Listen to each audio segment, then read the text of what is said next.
राधे राधे, जय श्री कृष्णा। दोस्तों, आपका दिन मंगलमय हो।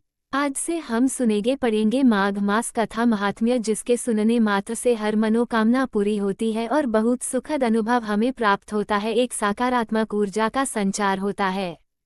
तो दोस्तों, बने रहे हमारे साथ। अगर वीडियो आपको अच्छी लगती है तो वीडियो को लाइक जरूर करें। श्री हरि की जय हो।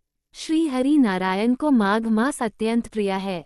वस्तुतः यह मास प्रातः स्नान, माघ स्नान, कल्पवास, पूजा, जप तप, अनुष्ठान, भगवत भक्ति, साधु संतों की कृपा प्राप्त करने का उत्तम मास है। माघ मास की विशिष्टता का वर्णन करते हुए महामुनि वशिष्ठ ने कहा है, जिस प्रकार चंद्रमा को देखकर कमलिनी तथा सूर्य को देखकर कमल प्रस्फुटित और पल्लवित होता है, उसी प्रकार माघ मास में साधु संतों, महर्षियों के सानिध्य से मानव बुद्धि पुष्पित, पल्लवित और प्रफुल्लित होती है। यानी प्राणी को आत्मज्ञान की प्राप्ति होती है। माघ मास महात्म्य, प्रथम अध्याय। एक समय श्री सूत जी ने अपने गुरु श्री व्यास जी से कहा कि गुरुदेव, कृपा करके आप मुझे से माघ मास का महात्म्य कहिए, क्योंकि मैं आपका शिष्य हूँ।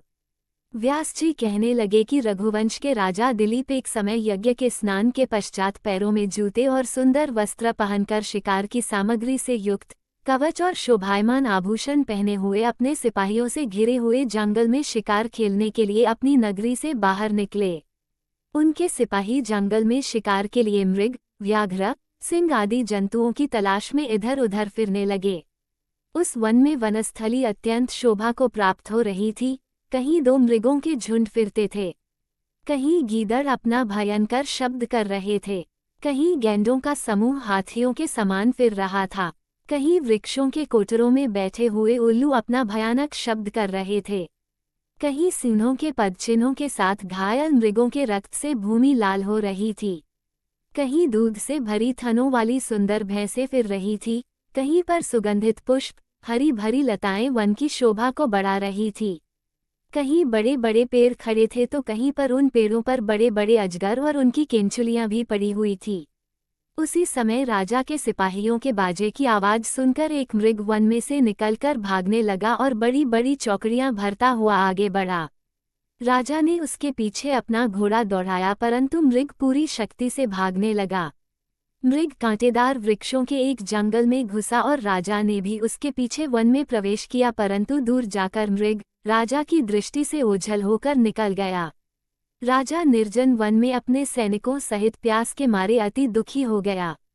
दोपहर के समय अधिक मार्ग चलने से सैनिक थक गए और घोड़े रुक गए। कुछ देर बाद राजा ने एक बड़ा भारी सुंदर सरोवर देखा, जिसके किनारों पर घने वृक्ष थे। इसका जल सज्जनों के हृदय के समान स्वच्छ और पवित्र था। सरोवर का जल लहरों से बड़ा सुंदर लगता था। जल में अनेक प्रकार के जल जंतु, मछलियां आदि स्वच्छंदता से इधर उधर फिर रही थी। दुष्टों के समान निर्दयी चित्त वाले मगरमच्छ भी थे।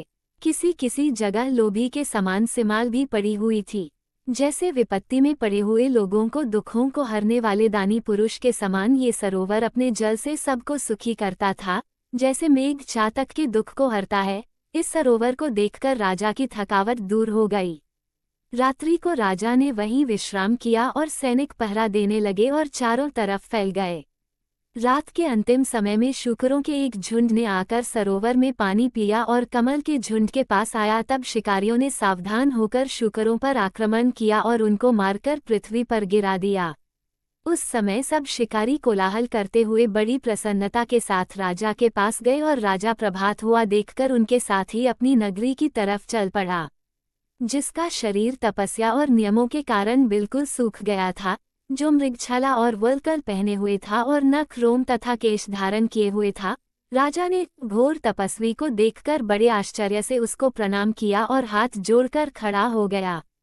तपस्वी ने राजा से कहा कि हे राजन, इस पुण्य शुभ माघ में इस सरोवर को छोड़कर तुम यहाँ से क्यों जाने की इच्छा करते हो। तब राजा कहने लगा कि महात्मन, मैं तो माघ मास में स्नान के फल को कुछ भी नहीं जानता। कृपा करके आप विस्तारपूर्वक मुझको बताइए। दोस्तों, ये थी आज की कथा। आपको हमारी वीडियो अच्छी लगी हो तो वीडियो को लाइक करें, चैनल को सब्सक्राइब करें, कमेंट में जय श्री राधे कृष्णा लिखना ना भूलें। राधे राधे दोस्तों।